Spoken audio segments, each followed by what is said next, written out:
de Tolosa con Rosa María Calaf, que ha sido corresponsal de Televisión Española en Nueva York, Buenos Aires, etc. Y como periodista durante más de 30 años ha visitado más de 160 países. Tenemos a Rosa María Calaf, que es periodista y profesor universitario, y también es freelance especializada en viajes, que publica sus reportajes a revistas como Viajes de National Geographic y Al País. Y hoy los dos nos han contado sus experiencias en Asia. Y antes de nada, muchas gracias. Encantados. Nosotros con tal de hablar de viajes estamos encantados. Podemos continuar. Habéis dicho que ya estuvisteis allí, ¿no? Y queremos preguntaros qué os parece el País Vasco comparado con lugares de... Hombre, pues yo lo pondría, le daría una buena nota, ¿no? Le damos buena puntuación. Por dos cuestiones yo creo que son muy importantes, que es la belleza, el paisaje y los pueblos y todo eso, y el cuidado. O sea que, es muy de agradecer y es muy de apreciar. Y la gastronomía, hay que ver con todo eso. Tiene además esta maravillosa ventaja que hemos comentado alguna vez de estás como en Tolosa y a cortísima distancia tienes ya el monte, pero de una forma espectacular, con su verde, con su... Si te gusta la montaña, por ejemplo, luego también tienes el mar, naturalmente, pero quiero decir que sí, pero también no tienes que desplazarte miles de kilómetros para disfrutar de una variedad de opciones maravillosas. Porque eso es poco frecuente, ¿eh? Porque en general en los sitios donde sea Asia o cualquier otro continente, el problema suele ser ese, que para ir de un lugar a otro que pueda tener un interés del tipo que sea, paisajístico, humano, mental, arqueológico, lo que quieras, a lo mejor tienes que hacerte, pues bueno, en Australia no digamos, 2.500 kilómetros, entonces el tener así a mano es muy agradable. ¿Cuándo decidisteis ser periodistas o para hacerlo? Bueno, yo de hecho estudié Derecho antes que Periodismo, porque yo lo que iba a hacer era carrera diplomática, pero siempre con la idea esta del exterior, ¿no? Es obvio. Pero luego, bueno, me gustaba mucho escribir, me gustaba mucho hablar, como es evidente, y entonces, pues, en un momento determinado, cuando estaba haciendo tercero, se abrió la Escuela de Periodismo en Barcelona, que hasta entonces no había, solo había Madrid y Navarra.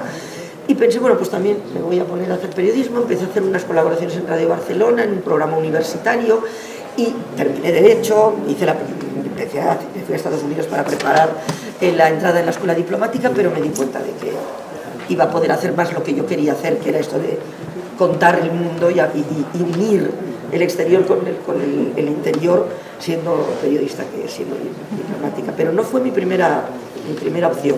Lo mío es un poquito más surrealista igual, o no sé. A mí me gustaba mucho el teatro y hacíamos teatro de aficionados, entonces el trabajo de voz me pareció interesante, eso lo uní con mi interés por la música y dije, pues nada, voy a pinchar discos, imagínate, nada que ver. Entonces me escucharon, me vieron, dijeron, ¿por qué no montáis una radio municipal? De ahí me enganché al gusanillo de la radio y me presenté en Catalunya Radio, las emisoras de la Generalitat en Cataluña, el primer verano que abrieron, ofreciéndome para trabajar. Y dije, pero para trabajar en musicales. Y la sorpresa fue que me pusieron en informativos. Dije, ¿y yo qué hago en informativos? Luego descubrí que era maravilloso porque me permitía, cómo no, viajar, estar de corresponsal en distintos países, de enviado especial y nada, y así seguimos. Antes has comentado la igualdad entre los hombres y mujeres. ¿Y tú has tenido algún problema o así para trabajar? Muchos he tenido, pero todas las mujeres tenemos muchos problemas en cualquier sitio, siempre que intentamos entrar en ámbitos que se consideren masculinos, que son casi todos. Entonces realmente siempre tienes que estar demostrando que eres capaz de hacer eso, porque la capacidad en principio no se te supone, o sea que la tienes que andar demostrando y no puedes bajar nunca la guardia, es decir, tienes que estar ahí siempre, etc. Pero luego, aparte de eso, que es general y aplicable a tantísimas profesiones, pues es obvio que como periodista hay lugares, bueno, pues los fundamentalismos religiosos, no solo lo islámico, o sea que hay otros fundamentalismos religiosos, bueno, ponen muchas pegas, Y luego, pues, los países que son muy patriarcales y muy machistas, etcétera, ¿no? Es cierto que hay personas que no quieren que las entrevistes porque eres una mujer, sitios donde no puedes entrar, etcétera. Pero yo siempre he dicho lo mismo, o sea, yo creo que he tenido unas gran ventaja siendo una mujer, porque lo que he podido hacer es entrar en el mundo de las mujeres, de esas sociedades tan cerradas. Y entonces ahí es donde sabes cómo funciona la comunidad, porque si estás en el mundo de los hombres tienes la versión oficial y la versión, bueno, la políticamente correcta, ¿no? Pero donde ves cómo se vive el día a día, ¿no? Es en el mundo femenino. Y ahí, claro, los colegas hombres no pueden entrar. Y en las situaciones extremas de conflictos o de agresiones, por ejemplo, pues temas como están sucediendo en el Congo, en fin, de agresiones, de acosos, de violaciones, etcétera, en esas situaciones, ya digo, muy límite, muy extremas, las mujeres siempre te van a contar mucho más siendo una mujer, sobre todo si ven que tú tienes un genuino interés y que, en fin, no vas a ir solo ahí para poner el micrófono, que a un hombre. O sea, es decir, que he tenido muchas dificultades, pero ha sido una enorme ventaja que no cambiaría por nada. Y mientras viajabais y así, ¿qué es lo que más echabais de menos? ¿Qué echas de menos? Es difícil, porque... Sí, porque al final cuando estás en el lugar estás tan en inmersión intentando absorber el máximo de lo que hay en el lugar que echar de menos... Hombre, echas de menos un buen jamón en un momento dado. No, eso es el tópico, sobre todo es la realidad. Sí, sobre todo el día que estás con una cena de aquellas que dices, ¿y esto qué será? Pero... Vamos, yo no he comido nunca tanto jamón como cuando he vivido fuera, porque claro, me lo llevaba carretadas envasado al vacío y todo aquel que venía a verme era, ¿qué te traigo? Sí. Jamón. Exacto. Pero, hombre, quizás es verdad, yo tampoco, porque además como si te gusta lo que haces es muy difícil y haces lo que quieres hacer, además no solo lo echas de menos, sino que lo sientes como un privilegio, ¿no? Sí. Pero quizás sí que a veces la seguridad, ¿no? O sea, es decir, los entornos seguros, cuando estás en zonas, en fin, muy complicadas y tal, esa sensación, porque no nos damos cuenta del valor que tiene eso, ¿no? Puedes pasear por la calle tranquilamente, a veces que en ciertas ciudades pues hay vigilantes en cada esquina, a ciertas horas no te muevas. Es quizá sería un poco este punto que... Ahí es donde, bueno, si tengo que decir algo diría eso. Sí. De los lugares que habéis estado y así, ¿cuál es vuestro preferido? Sea por cultura o por trabajo. Otra pregunta de aquellas que no tiene solución fácil. Me cuesta muchísimo. Hombre, yo por ejemplo, China es un país que me parece muy interesante, pero no me gusta, o sea, es decir, no volvería, pero no tanto por el país y por su gente, que sí me parecen estupendos, sino por el tipo de estructura política, en fin, del régimen y todo esto, me resulta tremendamente desagradable. Pero en cambio, pues por ejemplo, me encanta Sudamérica, o sea, Argentina me gusta muchísimo, Italia me gusta muchísimo.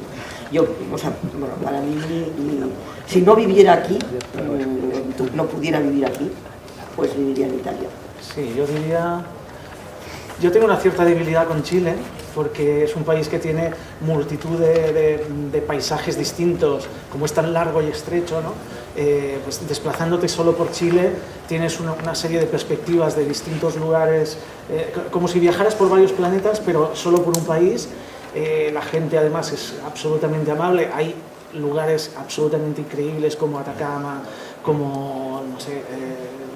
las mismas Torres del Paine, que son, bueno, es un tópico también viajero, pero es un lugar extraordinario. ¿Qué otros lugares? No sé, Italia me encanta también porque me llega mucho y además por cuestiones personales. Incluso diría, no sé, en Asia, Nepal también me gusta mucho, porque a mí me gusta mucho el montañismo y allí, bueno, todavía hay montañas muy vírgenes para subir. Pero es muy difícil, realmente, o sea, es muy difícil. Quedarse con uno, sinceramente. ¿Y habéis tenido algún momento peligroso? Hombre, bastante, sí, porque siempre hay, o sea, bueno, aparte, a mí me ha tocado cubrir bastantes conflictos y bastantes situaciones de tensión, y hombre, pues sí, pero lo que pasa es que yo creo que esto hay que desmitificarlo mucho desde el punto de vista periodístico, ¿no? O sea, creo que eso es un gaje del oficio Y bueno, pues es una posición de riesgo que tú asumes y la haces porque quieres, nadie te obliga, como cualquier otra profesión de riesgo, y realmente que le pase algo a un periodista, pues no debería crear este ruido que suele crear, ¿no? Es decir, debe crearlo si ese periodista ha sido obligado a trabajar en condiciones de ir mal equipado, mal formado, presionado por el más difícil todavía en cuanto al morbo, etcétera, y no la calidad informativa. Eso sí que hay que hacer ruido y criticarlo y protestar, pero no por el hecho en sí, ¿no?